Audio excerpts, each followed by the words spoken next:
पौराणिक कथाओं के अंतर्गत महाभारत की कथा भाग 15वां कीचक वध। पांडवों को मत्स्य नरेश विराट की राजधानी में निवास करते हुए 10 माह व्यतीत हो गए। सहसा एक दिन राजा विराट का साला कीचक अपनी बहन सुदेशना से भेंट करने आया।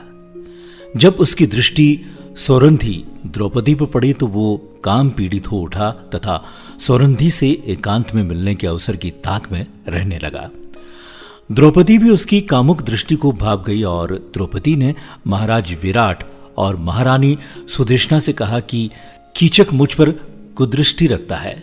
मेरे 5 गंधर्व पति हैं, एक न एक दिन वे कीचक का वध कर देंगे। किंतु उन दोनों ने द्रौपदी की बात की कोई परवाह नहीं की और लाचार होकर एक दिन द्रौपदी ने भीमसेन को कीचक की कुदृष्टि तथा कुविचार के विषय में बता दिया। द्रौपदी के वचन सुनकर भीमसेन बोले, हे द्रौपदी, तुम उस दृष्ट कीचक को अर्धरात्रि में नृत्यशाला में मिलने का संदेश दे दो। नृत्यशाला में तुम्हारे स्थान पर मैं जाकर उसका वध कर दूंगा। सौरंधी ने वल्लभ भीमसेन की योजना के अनुसार कीचक को रात्रि में नृत्यशाला में मिलने का संकेत दे दिया।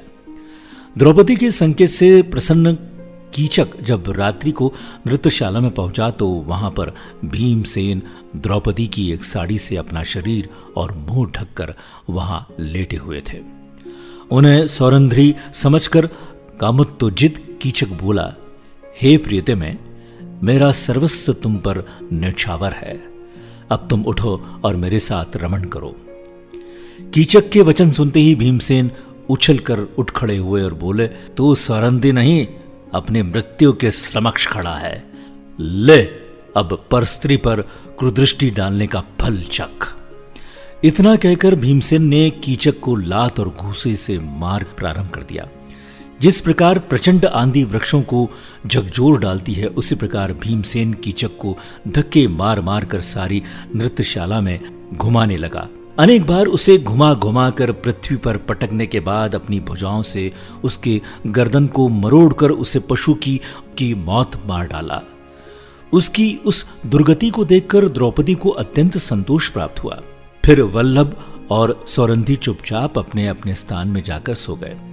प्रातःकाल जब कीचक के वध का समाचार सबको मिला तो महारानी सुदेशना, राजा विराट, कीचक के अन्य भाई आदि विलाप करने लगे। जब कीचक के शव को अंत्येष्टि के लिए ले जाया जाने लगा तो द्रौपदी ने राजा विराट से कहा, इससे मुझ पर कुदृष्टि रखने का फल मिल गया। अवश्य मेरे गंधर्व पतियों ने इसकी ये दुर्दशा की है। द्रौपदी के वचन सुनकर कीचक के भाइयों ने क्रोधित होकर कहा, हमारे अत्यंत बलवान भाई की मृत्यु इसी सौरंधी के कारण हुई है, अतः इसे भी कीचक की चिता के साथ जला देना चाहिए। इतना कहकर उन्होंने द्रौपदी को जबरदस्ती कीचक की अर्थी के साथ बांध के और शमशान की ओर ले जाने लगे। कंकवल्लभ, वृहन्नला, तंतिपाल तथा ग्रांथिक के रूप में वहां उपस्थित पांडवों से द्रौपदी की ये दुर्दशा देखी नहीं जा रही थी, किंतु अज्ञातवश के कारण वे स्वयं को प्रकट भी नहीं कर सकते थे। इसलिए भीमसेन चुपके से परकोटों को लांघकर शमशान की ओर दौड़ पड़े और रास्ते में कीचड़ तथा मिट्टी के सारे अंगों पर लेप कर लिया। फिर एक विशाल वृक्ष को उखाड़कर कीचक के भाइयों पर टूट पड़े। उनमें से कितनों को ही भीमसेन ने मार डाला। जो शेष बचे वे अपना प्राण बचाकर भाग निकले। इसके बाद भीमसेन ने द्रौपदी को सांत्वना देकर महल में भेज दिया और स्वयं नहा धोकर दूसरे रास्ते में अपने स्थान में लौट आए। कीचक तथा उनके भाइयों का वध होते देखकर महाराज विराट सहित कई लोग द्रौपदी से भयभीत रहने लगे। कीचक के वध की सूचना आंधी की तरह फैल गई। वास्तव में कीचक बड़ा पराक्रमी था और उससे त्रिगर्त के राजा सुशर्मा तथा हस्तिनापुर के कौरव आदि डरते थे। महल में केवल राजकुमार उत्तर ही थे। प्रजा को रक्षा के लिए गुहार लगाते देखकर सौरंधी द्रौपदी से रहा न गया और उन्होंने राजकुमार उत्तर को कौरवों से युद्ध करने के लिए न जाते हुए देखकर खूब फटकारा। सौरंधी की फटकार सुनकर राजकुमार उत्तर ने शेखी बगारते हुए कहा, मैं युद्ध में जाकर कौरवों को अवश्य हरा देता, किंतु असमर्थ हूं क्योंकि मेरे पास कोई सारथी नहीं है। उसकी बात सुनकर सौरंधी ने कहा, राजकुमार, वृहन्नला बहुत निपुण सारथी है और वो कुंती पुत्र अर्जुन का सारथी रह चुकी है। तुम उसे अपना सारथी बनाकर युद्ध के लिए जाओ। अंततः राजकुमार उत्तर वृहन्नला को सारथी बनाकर युद्ध के लिए निकले। उस दिन पांडवों के अज्ञातवास का समय समाप्त हो चुका था तथा उनके प्रकट होने का समय आ चुका था। उर्वशी के शापवश मिली अर्जुन की नपुंसकता भी खत्म हो चुकी थी। अतः मार्ग में अर्जुन ने उस शमशान के पास, जहां पांडवों ने अपने अस्त्र शस्त्र छुपाए थे, रथ रोका और चुपके से अपने हथियार ले लिए। जब उनका रथ युद्ध भूमि में पहुंचा तो कौरवों की विशाल सेना और भीष्म, द्रोण, कर्ण, अश्वत्थामा, दुर्योधन आदि पराक्रमी योद्धाओं को देखकर राजकुमार उत्तर अत्यंत घबरा गया और बोला, वृहन्नला, तुम रथ वापस ले चलो, मैं इन योद्धाओं से मुकाबला नहीं कर सकता। वृहन्नला ने कहा, हे राजकुमार, किसी भी क्षत्रिय पुत्र के लिए युद्ध में पीठ दिखाने से तो अच्छा है कि वो युद्ध में वीर गति प्राप्त कर ले। उठाओ अपने शस्त्र अस्त्र और करो युद्ध। किंतु राजकुमार उत्तर पर वृहन्नला के वचनों का कोई प्रभाव नहीं पड़ा और वो रथ से कूदकर भागने लगा। इस पर अर्जुन वृहन्नला ने लपक कर उसे पकड़ लिया और कहा, राजकुमार, भयभीत होने की आवश्यकता नहीं है। मेरे होते हुए तुम्हारा कोई भी कुछ नहीं बिगाड़ सकता।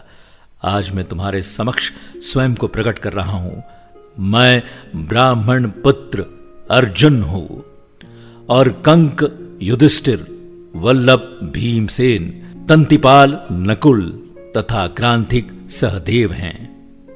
अब मैं इनसे युद्ध करूंगा, तुम अब इस रथ की बागडोर संभालो। ये वचन सुनकर राजकुमार उत्तर ने गदगद होकर अर्जुन के पैर पकड़ लिए। वे देवदत्त शंख की ध्वनि रणभूमि में गूंज उठी। उस विशिष्ट ध्वनि को सुनकर दुर्योधन भीष्म से बोला, पितामहा, ये तो अर्जुन के देवदत्त शंख की ध्वनि है। अभी तो पांडवों का अज्ञातवास समाप्त नहीं हुआ है। अर्जुन ने स्वयं को प्रकट कर दिया, इसलिए अब पांडवों को पुनः 12 वर्ष का वनवास और 1 वर्ष का अज्ञातवास भोगना होगा।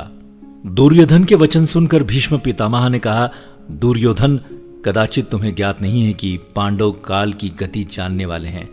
बिना अवधि पूरी किए अर्जुन कभी सामने नहीं आ सकता। मैंने भी गणना कर ली है, पांडवों के अज्ञातवास की अवधि पूर्ण हो चुकी है। दुर्योधन एक दीर्घ विश्वास छोड़ते हुए बोला, अब जब अर्जुन का आना निश्चित हो चुका है तो पितामह, हमें शीघ्र ही व्यूह रचना कर लेना चाहिए। इस पर भीष्म ने कहा, वत्स्य, तुम 1/3 सेना लेकर गौओं के साथ विदा हो जाओ।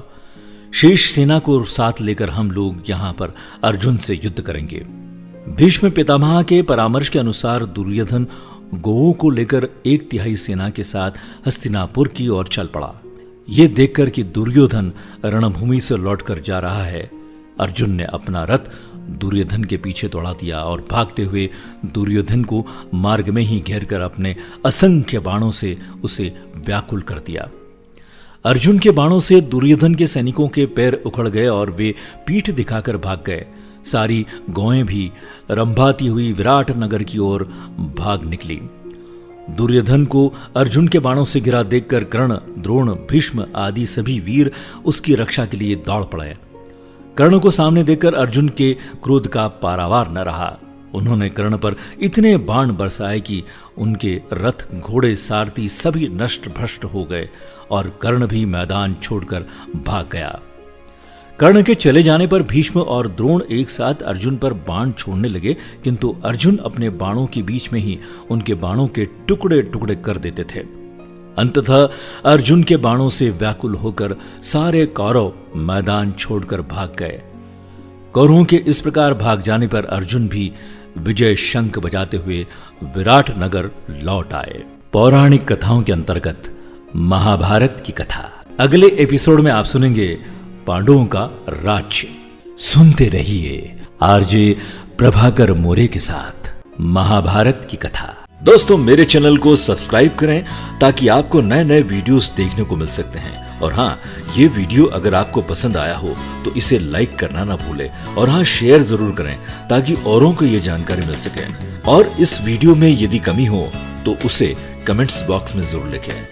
आप मेरे चैनल पर क्या क्या और जानकारी चाहते हैं वो भी आप लिख सकते हैं।